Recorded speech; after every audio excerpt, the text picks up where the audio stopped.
Hi guys, welcome to another video and welcome to the beautiful Lake District.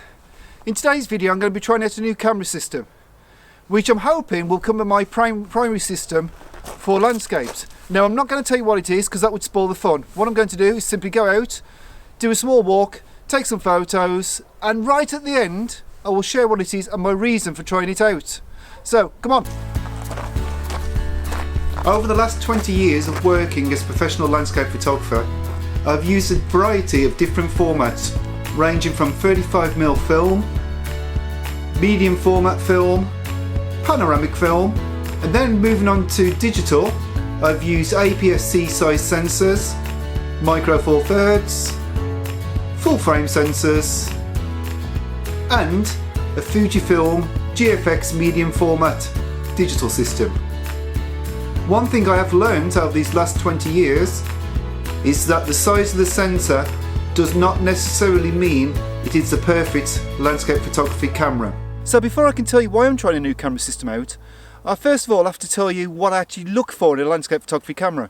Now obviously the image quality has to be there, but only at base ISO. I don't need to be able to use it at insanely high ISOs, you know, and if I really want to do some astro stuff, I'd use a fast lens and get the Z6 II out really, so you know that's not so much of an issue. This is a hill walking camera. So it needs to be good image quality, base ISO. Now it also needs to be weatherproof. Really, I'm going to be walking the elements, so I need to know that this camera is going to be reliable. And that brings me to the next thing, which is reliability. I've had a camera go pop on me while up a hill. It was a bit of a pain, especially as I was the other side of the world. You know, so really I need a weatherproof, totally reliable camera. Now ideally, it will also be compact, small, as light as possible, but the problem is with a lot of cameras you can get that in a body, it's actually not too much of an issue, but the lenses are still huge, so the system has to have small lenses as well, so the complete package has to be small. So basically I can fit as much in my camera bag as possible, which isn't necessarily camera gear. Ultimately, if I'm going up a hill, especially in the winter, I need to take all my warm clothes, you know, first aid kit, all the stuff for staying safe. Okay, it's the next morning and it's fairly safe to say that yesterday's shoot all went a little bit pear-shaped. Now the problems began when I took this shot. Now I must point out that it wasn't the camera that caused me the issues with this shot. The camera did fine, but what was the problem was I wanted to use graduated filters. So I set it up on my new lightweight carbon fibre tripod, you know, trying to save a bit more weight, and basically a little bit of breeze came and the whole lot was just going like this, and then it was about to fall, so I grabbed it and it just meant that I couldn't use it, you know. Luckily enough there was enough dynamic range in the file for me to pull the shadows out, and actually I got away without graduated filters anyway.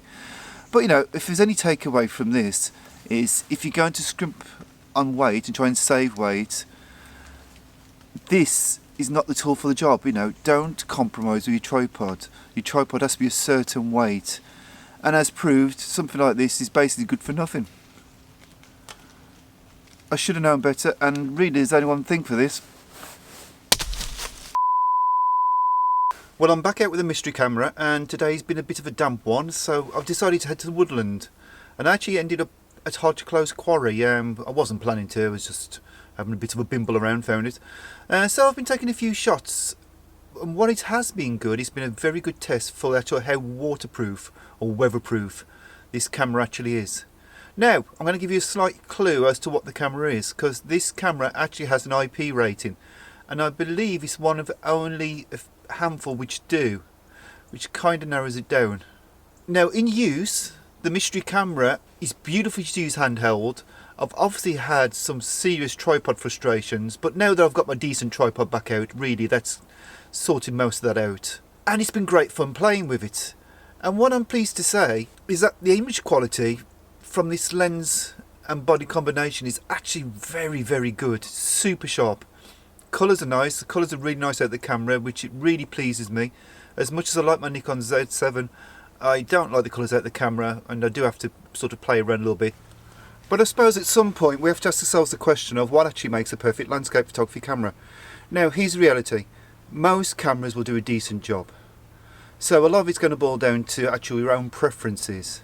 Now, there's a common saying that the best camera to have is the one that you've got with you, and that's very true. If you haven't got a decent camera with you, you're not going to get any photos, are you? Let's face it. As I mentioned before in a previous video, I need an all-in-one camera, a just-in-case camera, and this camera is actually ticking more boxes than the G100 did.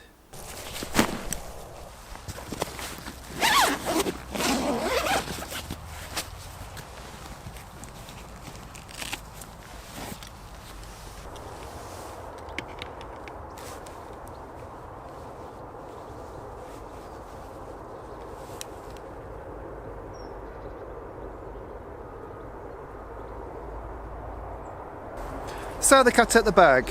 The mystery camera is in fact an Olympus OMD EM5 Mark III, which is perhaps the longest, silliest name I've ever heard for a camera.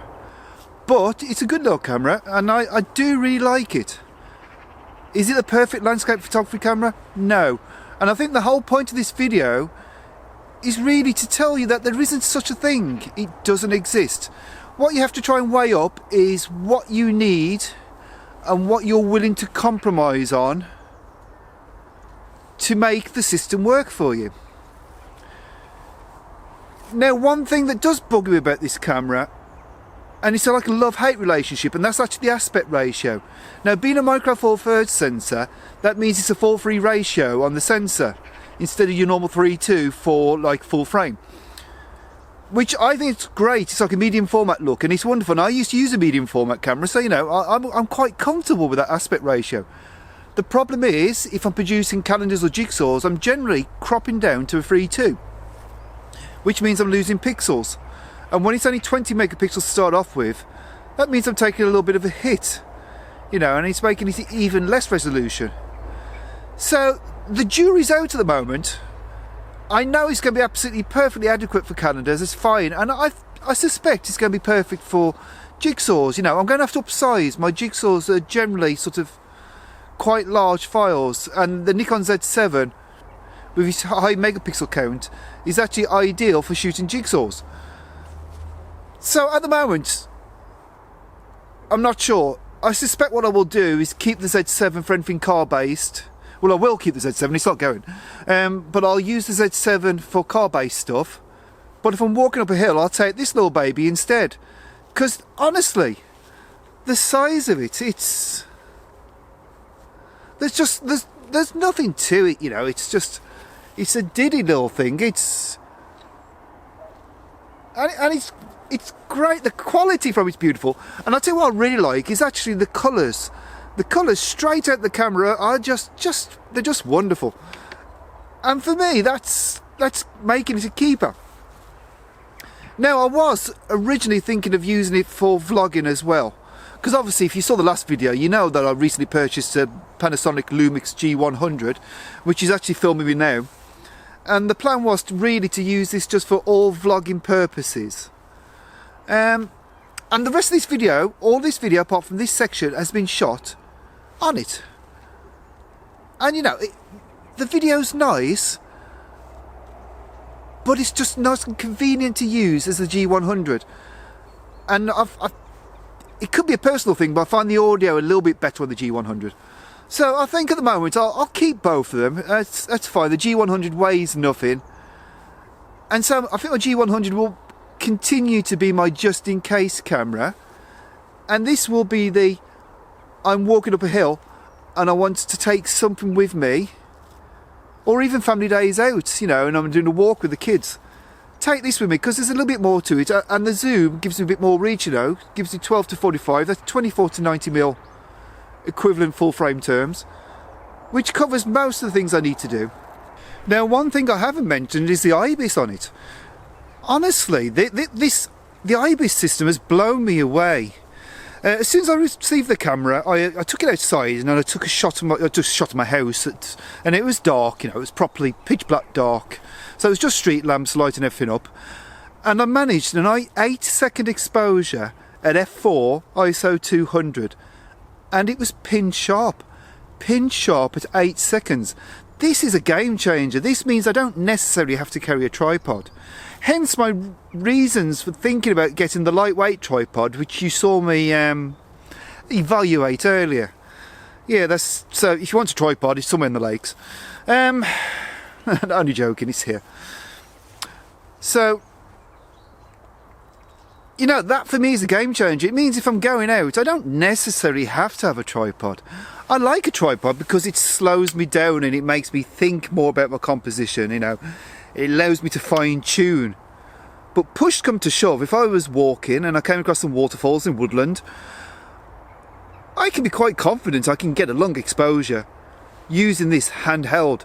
And honestly, that's frankly amazing. So yeah, perhaps not the perfect landscape camera, but for me, it's getting damn near. And I'm looking forward to taking it out again. It makes me want to shoot. And surely, if you have a camera that makes you want to go out and use it, then that's good enough reason to have one.